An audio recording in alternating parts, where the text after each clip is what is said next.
নমস্কার, সুপ্রভাত। আমি অর্চনা। এসব মনের কথা ভাগ করে চ্যানেলের নতুন ব্লগে তোমাদের সবাইকে স্বাগত জানাই। আশা করি সবাই ভালোই আছে। আমিও তোমাদের ভালোবাসা নিয়ে খুব ভালো আছি। আর আজকের ভিডিওটা আমার সেই সপ্তমীর দিনে। আর সপ্তমী মানেই তো সকাল সকাল নবপত্রিকার স্নান। হ্যাঁ, সপ্তমী মানেই কিন্তু আমাদের সবার মনের মধ্যে প্রথমেই এই ধারণাটাই আসে যে নবপত্রিকার আজকে স্নান হবে। তো আমাদের পাড়াপিতির পূজা মণ্ডপের যে নবপত্রিকা, তাকে আনা হয়েছে গঙ্গাতে। এই যে ঠাকুরমশাই সৌরভ স্নান করাচ্ছেন নবপত্রিকাকে, আর আজ সে তো ছোট ঠাকুরমশাই সেই নবপত্রিকাকে ধরে দাঁড়িয়ে আছে। আরও কয়েকজন মিলে এরা গঙ্গাতে এসেছে নবপত্রিকায় স্নান করাতে। আর এই আজকের দিনটাতে সকালবেলা না গঙ্গার ঘাটে এলে একটা অপরূপ দৃশ্য দেখা যায়। কত পূজা মণ্ডপ থেকে এসেছে নবপত্রিকা, প্রত্যেকটা ঘাটে ভিড়, নবপত্রিকা স্নান হচ্ছে।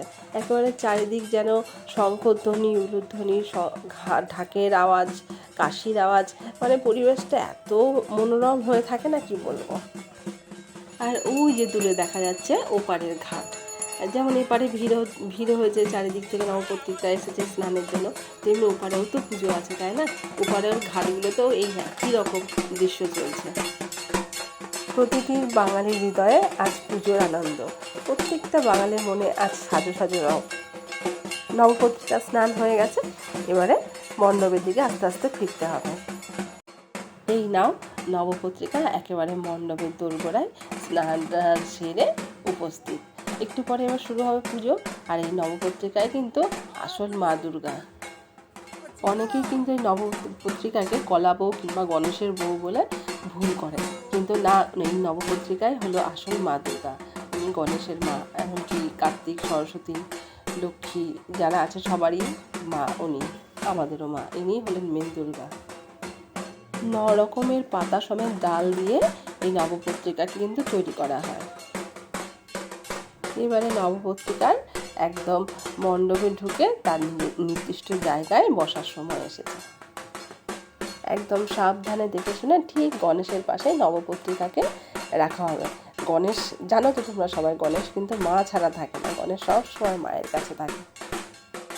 নবপত্রিকাকে আপাতত একটু গণেশের পাশে এখানটা রাখা হলো, এখনও ঠিকঠাক করে বসানো হয়নি।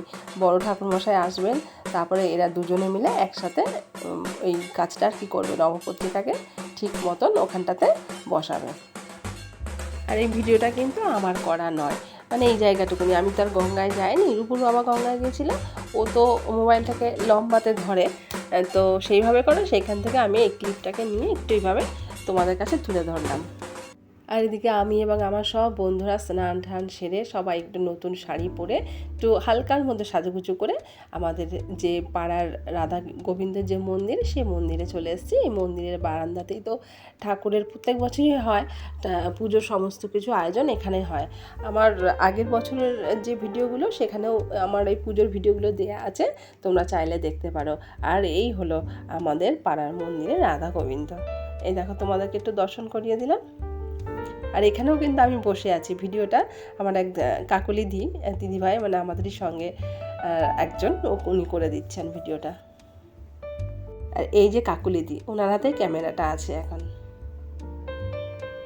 পুজোর যোগাযন্ত্র আমাদের সব হয়ে গেছে, এবার আমরা সবাই চলে এসেছি মণ্ডপে।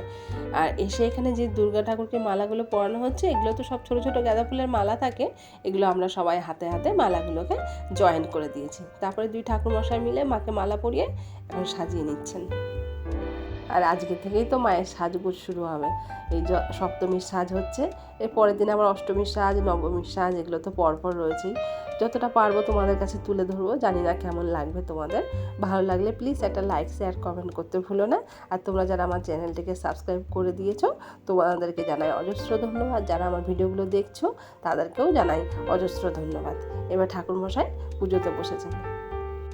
আর আমরা যারা পুজোর যোগাযন্ত্র এতক্ষণ করলাম, আমরাও সবাই এখানে বসে পড়েছি, নিজেদের মধ্যে নিজেরা গল্প করছি আর পুজো দেখছি। আস্তে আস্তে মণ্ডপে আরও লোক ভিড় বাড়বে, আস্তে আস্তে নিশ্চয়ই বেলা বাড়বে, তো বাচ্চা কাচ্চারাও আসবে, ভিড় হবে আরও।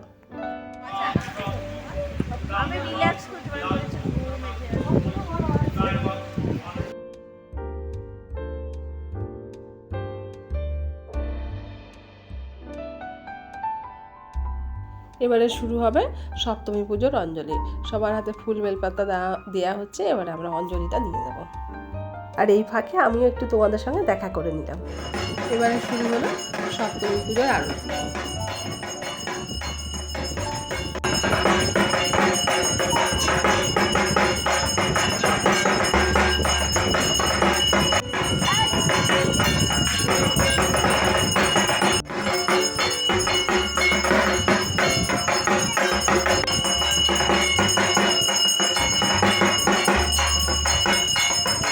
সপ্তমী পুজোর দিনের বেলা আরতি হচ্ছে এখন।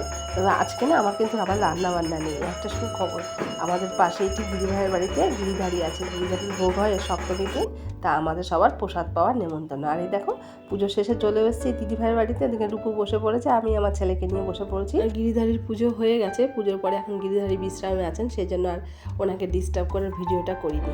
আর পাতে প্রথমেই সাদা অন্ন, লেবু আর ভাজা পড়ে গেছে, তারপরে মোচার ঘন্ট, ডাল, পাঁপড় ভাজা, তারপরে দেখো খিচুড়ি, লাবড়ার তরকারি, তারপরে রয়েছে আবার পোলাও, ছানার তরকারি, আর ওটা খিচুড়ি ছিল। এরকম আরও অনেক কিছুই পড়েছে। চাটনি ছিল, তারপরে তো পায়েসের সঙ্গে তো মিষ্টি, সন্দেশ এসবও আছে। তবে পেট পুরো ওভারলোড। আর প্রসাদে এত সুন্দর স্বাদ হয়েছিল না, কি বলবো। মিষ্টি আর সন্দেশ মনে হচ্ছে খেতে পারবো না। এখন সন্ধ্যেবেলা চলে এসেছি আবার আমাদের পূজা মণ্ডপে। আর দেখো সন্ধ্যে আরতি শুরু হয়ে গেছে। একজন ভক্ত লুচি আর সুজি করে দিয়ে গেছেন সন্ধ্যেবেলায় মাকে ভোগ দেওয়ার জন্য, সেটাই দেয়া হয়েছে। মায়ের সন্ধ্যাবেলার ভোগ হয়ে যাওয়ার পরে কিন্তু সব শালপাতার বাটিতে করে আমরা প্রসাদগুলো সবাইকে ভাগ করে দিয়েছি।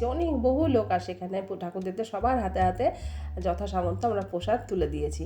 আর সেই ভিডিওটা আমি কিন্তু করতে পারিনি, তখন কাউকে ভিডিও করার মতন পায়ও নি। আর প্রচুর ভিড় হয়ে যায় তো প্রসাদের সময়।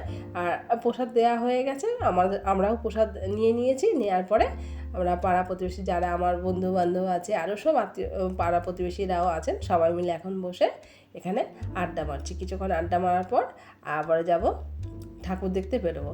আর পুজো মানেই তো এই মণ্ডপে ভিড়, সব যাদের আর কি সারা বছর হয়তো দেখা হয় না তাদের সঙ্গেও দেখা সাক্ষাৎ, বসে গল্প করা। পুজো মানেই তো এইগুলো, বলো।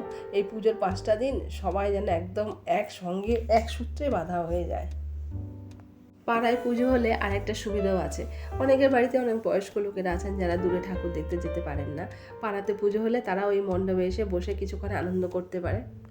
আর এই সপ্তমীর শুভ সন্ধ্যাবেলায় আমি আর আমার সব বন্ধুরা মিলে একটু ঠাকুর দেখতে বেরিয়েছি, সেটাও তোমাদের সঙ্গে ভাগ করে নেব, তোমরা আমার সঙ্গে থাকো। চলে এসেছি আমাদের ঠিক পাড়ারই উল্টো দিকের পাড়াতে ঠাকুর দেখতে। এখানে একটা সুন্দর মণ্ডপ করা হয়েছে, দেখো সেই সহজ পাঠের সব কিছু এখানেও তুলে ধরা হয়েছে। আর এই মণ্ডপের এই যে প্রতিমা, আর এই হলাম আমি। এই সিকোয়েন্সি শাড়িটা তোমাদেরকে হয়তো দেখিয়েছিলাম, ওটাই আজকে পরেছি।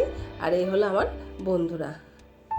এখানে বন্ধু বলতে আমরা সবাই কিন্তু সমবয়সী নই, বড় ছোট সব মিলিয়েই আছি, সবাই একসঙ্গে থাকি, কাজ করি পুজো, তাই আমরা সবাই সবার বন্ধু হিসেবেই থাকি। এই পুজোর কটা দিন সবাই আমরা বন্ধু। এবারে আবার বেরিয়ে পেয়েছি ওখান থেকে, ওই মণ্ডপ থেকে বেরিয়ে আরেকটা মণ্ডপে ঠাকুর দেখতে। আর এটা ঠিক আমাদের পেছন দিকের পাড়াটা। এখানে এসে দেখি এখানে সাংস্কৃতিক অনুষ্ঠান চলছে, খুব সুন্দর গানের সঙ্গে খুব সুন্দর নাচ হচ্ছে। কিন্তু গানটা তো দেওয়ার উপায় নেই, কপিরাইট পড়ে যাবে, সেই জন্য গানটা ছাড়াই তোমাদেরকে শুধু নাচটা একটু দেখাচ্ছি। আরও অনেক কটাই ঠাকুর দেখেছি, তবে সেগুলো আর দিলাম না ভিডিওতে, ভিডিও অনেক বড় হয়ে যাবে। তাহলে আজকের মতন ভিডিওটা এখানেই শেষ করছি। তোমরা সবাই ভালো থেকো, সুস্থ থেকো, সাবধানে থেকো, সবাই নিজের খেয়াল রেখো। আর এই হলো এই মণ্ডপের প্রতিমা। ভিডিও ভালো লাগলে প্লিজ একটা লাইক, শেয়ার, কমেন্ট করতে ভুলো না। আজকের মতন আসি, টাটা।